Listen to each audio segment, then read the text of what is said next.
Bayangkan sebuah negeri yang begitu luas, dengan ribuan pulau yang terbentang dari Sabang hingga Merauke.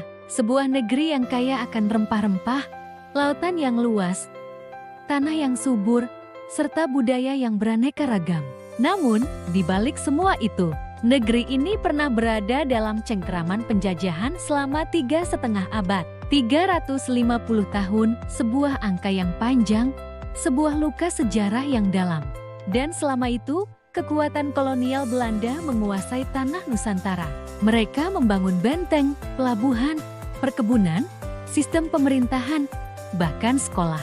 Mereka mengatur hukum, memungut pajak, dan menjalankan roda birokrasi dengan bahasa mereka sendiri, bahasa Belanda. Logikanya, dengan waktu yang begitu lama, bukankah seharusnya bahasa Belanda menjadi bahasa resmi Indonesia setelah merdeka? Lihat saja Filipina, dijajah Spanyol lebih dari 3 abad, lalu Amerika masuk, dan akhirnya bahasa Spanyol maupun Inggris melekat kuat hingga sekarang. Atau India, meski telah merdeka dari Inggris, bahasa Inggris masih dipakai sebagai bahasa resmi berdampingan dengan bahasa Hindi. Tapi Indonesia, aneh sekali, bukannya bahasa Belanda yang bertahan, malah sebuah bahasa lain yang dipilih. Bahasa yang sederhana, lahir dari bahasa perdagangan, dan awalnya bahkan dianggap rendah. Itulah bahasa Melayu, yang kini kita kenal sebagai bahasa Indonesia. Pertanyaan besarnya adalah, mengapa bangsa ini menolak bahasa penjajah, padahal sudah 3,5 abad menguasai? Berikut uraiannya. Babak 1. Bahasa Belanda di tanah Nusantara. Selama masa kolonial, Belanda memang menanamkan pengaruh politik dan ekonominya, tetapi tidak benar-benar menanamkan bahasanya pada rakyat kebanyakan. Bahasa Belanda hanya digunakan oleh kalangan elit, pejabat kolonial, bangsawan pribumi yang bekerja sama, atau kaum terpelajar yang mendapat kesempatan masuk sekolah Belanda. Bahasa itu menjadi bahasa administrasi, pengadilan, dan bisnis besar. Namun, berbeda dengan Inggris di India atau Amerika di Filipina, Belanda tidak pernah benar-benar memaksa rakyat untuk menguasai bahasanya. Rakyat jelata petani, nelayan, pedagang kecil tetap memakai bahasa daerah masing-masing. Di pasar, di ladang, di rumah, dan di kampung, bahasa Belanda nyaris tidak terdengar. Dengan kata lain, bahasa Belanda hanya elitistis, tidak menyentuh hati masyarakat luas. Babak 2. Bahasa Melayu, bahasa lautan Nusantara. Di sisi lain, ada satu bahasa yang diam-diam tumbuh dan mengikat Nusantara. Bahasa yang sederhana, tidak serumit bahasa Jawa dengan tingkatan halus kasar, tidak sesulit bahasa Batak atau Sunda. Bahasa ini adalah bahasa Melayu. Bahasa Melayu sejak lama menjadi lingua franca, bahasa perdagangan dan pelayaran.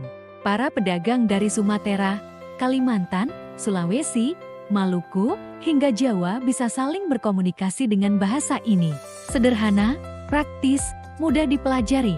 Ketika Islam masuk melalui jalur perdagangan, bahasa Melayu ikut berkembang menjadi bahasa dakwah, sastra, dan administrasi kerajaan-kerajaan Islam di Nusantara. Hikayat, syair, kitab keagamaan semuanya banyak ditulis dalam bahasa Melayu. Dengan demikian, ketika kaum terpelajar Nusantara mencari bahasa pemersatu, pilihan jatuh pada bahasa Melayu. Bahasa yang netral, tidak mewakili satu etnis besar, dan bisa diterima oleh semua. Babak 3. Perlawanan identitas. Memasuki awal abad ke-20, muncul generasi baru kaum pergerakan. Mereka belajar di sekolah Belanda. Mereka tahu bahasa Belanda, tapi mereka juga sadar bahasa itu bukan milik rakyat. Mereka ingin bahasa yang bisa menyatukan seluruh bangsa, maka dipilihlah bahasa Melayu sebagai simbol perjuangan, bukan Belanda. Karena itu bahasa penjajah, bukan Jawa, karena akan menimbulkan kecemburuan. Melayulah yang paling tepat. Puncaknya terjadi pada 28 Oktober tahun 1928 dalam Kongres Pemuda II.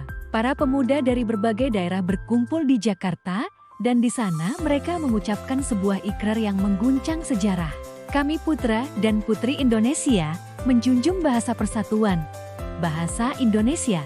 Sejak saat itu, bahasa Melayu berubah nama dan berubah status. Ia bukan lagi sekadar bahasa perdagangan, melainkan menjadi bahasa Indonesia, bahasa perjuangan, bahasa persatuan, bahasa kemerdekaan.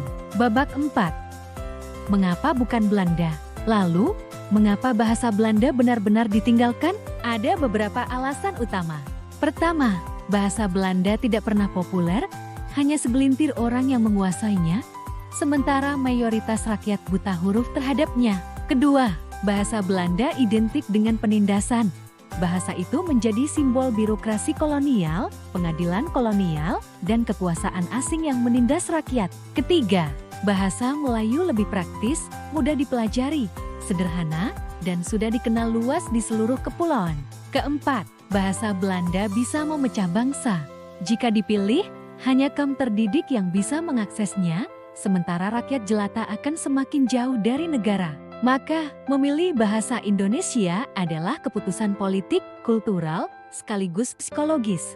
Sebuah penolakan terhadap warisan kolonial, dan sebuah tekad untuk menciptakan identitas nasional yang merdeka. Babak 5.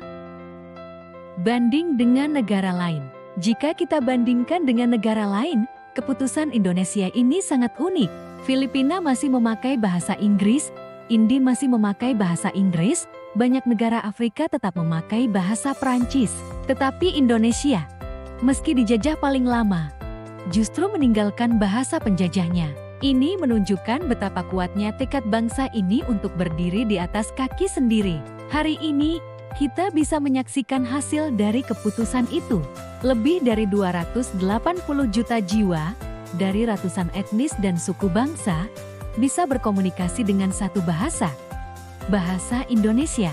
Bahasa ini bukan hanya alat komunikasi, bahasa ini adalah simbol perlawanan. Bahasa ini adalah bukti bahwa bangsa Indonesia tidak hanya merdeka secara politik, tapi juga merdeka secara identitas. Bahasa Indonesia lahir bukan dari penjajahan, melainkan dari kesadaran kolektif untuk bersatu. Dan di balik itu, ada pesan penting, kita mungkin bisa dijajah selama 3,5 abad, tapi jiwa bangsa ini tidak pernah benar-benar tunduk. Bahasa Indonesia adalah bukti kemerdekaan jiwa.